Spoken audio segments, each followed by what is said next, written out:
The longing to break away is in Vishuddhi, Agna and Sahasrara. If energies move into Vishuddhi, you can become enormously powerful. If energies move into Sahasrara, simply you're ecstatic. Agna is called as the third eye. Once your energies touch Agna, you are intellectually realized. Third eye has been elaborately established as an energy form.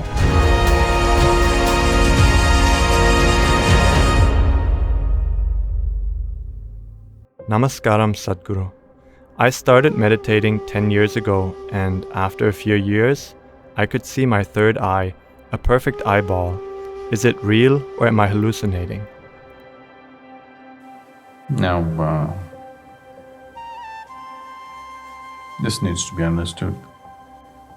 What is referred to as a third eye is not necessarily another eye like this.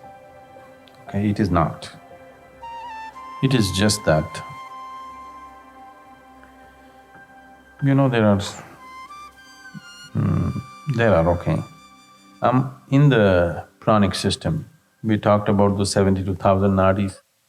These 72,000 nadis have 114 important junction points in the body.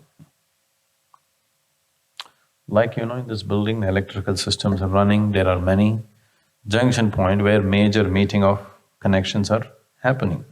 There are 114 junction points in the body. Generally, these are referred to as chakras. The word chakra literally means a wheel. But these are not in the form of circles or wheels. They always meet in the form of a triangle.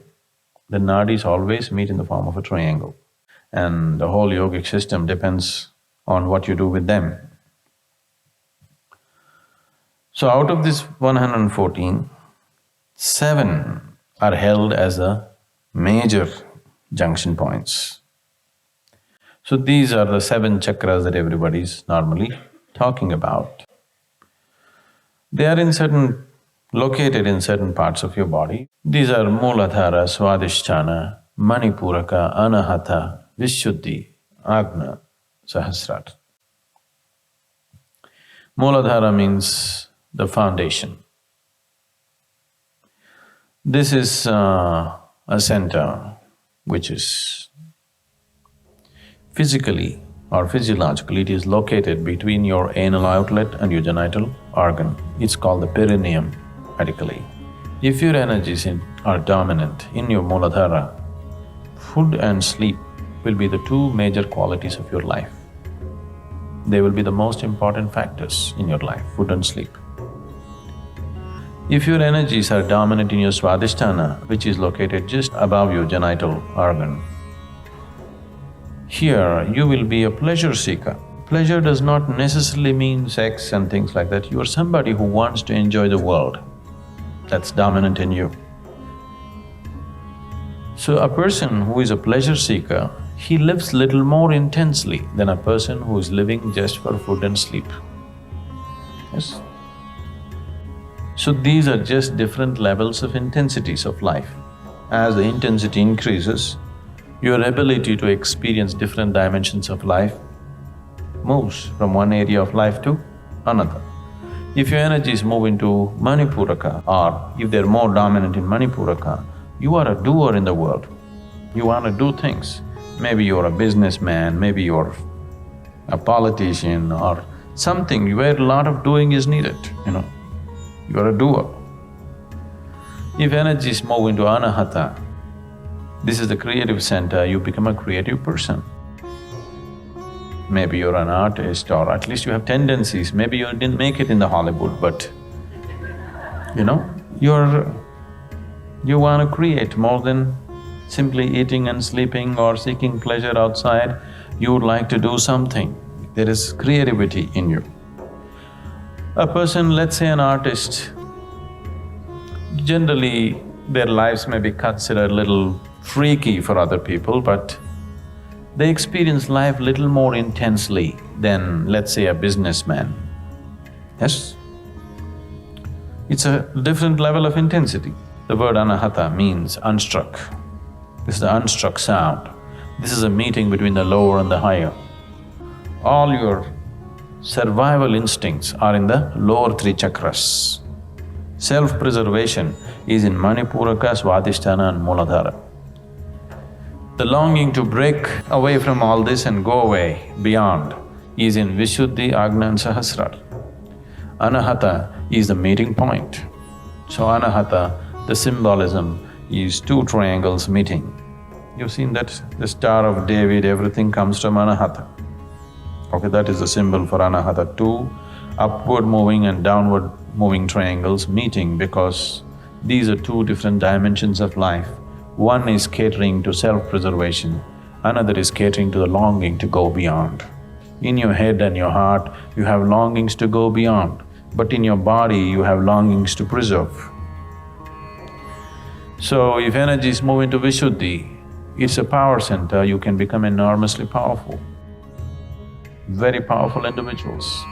When I say power, not necessarily physical or financial or something, people can be powerful in so many ways. Just the very way they stand, some people are powerful, some people are not, isn't it? Yes? So you don't have to do any action. You make 10 men stand here. The very way they stand, some men are powerful, some aren't, isn't it so? It's not necessarily because of their activity, just the way they are. They don't have to pose for anything, just simply the way they are, there is power about them. If your energies move into Agna, you are intellectually realized, you see things clearly, you see everything the way it is. Once you begin to see everything the way it is, you are at peace. So Agna is called as the third eye because you see things the way they are. With these two eyes are very deceptive. They make you see things the way it is necessary for your survival. They don't allow you to see everything the way it is. Once your energies touch Agna, now you're seeing things the way they are, everything the way it is. Now, that is why it is referred to as a third eye. Sahasrara is the seventh chakra that is not in the body, just outside the body. But most people, it is dormant, it is not active. If some sadhana comes into your life, if you activate it in a certain way, or because of a very intense way of living, it can become active. If energies move into Sahasrara, you will become unexplainably, unreasonably ecstatic. Simply like crazy, you're ecstatic. If you come to the Bhava Spandana, you will see, simply for no reason, you will be spilling in ecstasy. You just don't know what's happening, just no external reason. Simply you're ecstatic, simply because your energies touch Sahasrara. From Muladhara to Agna, there are many pathways as to how to get there, any number of methods and teachings as to how to reach there. From Agna to Sahasrara, there is no path. If you want to move from Agna to Sahasrara, because there is no path, that is the reason why many people have gone about propagating peace is the highest thing to achieve, because they got stuck here. So from Agna to Sahasrara, there is no pathway. This is the fundamental reason why there is so much stress on a guru in the traditions, because if you have to jump, suppose there is here a black hole, if you have to just jump into it, you must be utterly crazy. Or you must have extraordinary kind of courage, or you must trust somebody so much that if he says jump, without any problem you will jump. Otherwise, there's no possibility, isn't it? Because that possibility is not there for many people, that's the reason why they have concluded peace is the ultimate thing, because they got stuck here. They wouldn't go up. About seeing a form of an eye is simply because certain systems of practices made a whole imagery about it. These images were not just drawn on paper, they established forms of it. This is a whole science by itself. In India, this is called as the science of consecration. In the yogic traditions, This science of consecration can be taken to such peaks. Any form you want, you can consecrate it and make it a reality. Right now, let us say I want a fierce dragon established energy-wise. Now, I will establish a temple for a dragon. And if you go there, you have a deep experience of the dragon because the energy form of the dragon is like alive, like a real thing. Because the science of consecration is such, any form that you want, you can consecrate it and make the energy hold that form. So deities were created for different purposes, whichever kind of form they wanted, they created it. So like this, people created different kinds of imagery for the sake of sadhana, so that people could make use of it. It is not that that's the way you have it, but it has been established in many traditions. Third eye has been elaborately established as an energy form. If you happen to come in touch with this somewhere, you may begin to see it. But these are two different kinds of yoga. There is something called as right-hand yoga and left-hand yoga. In the right-hand yoga, there is no imagery. Right now, what we are offering to you is that, no imagery. We don't use any kind of imagination. Because once you go on imagination, you must be in constant care of somebody who knows what is what. Somebody who is capable of taking away the images when it is no more needed.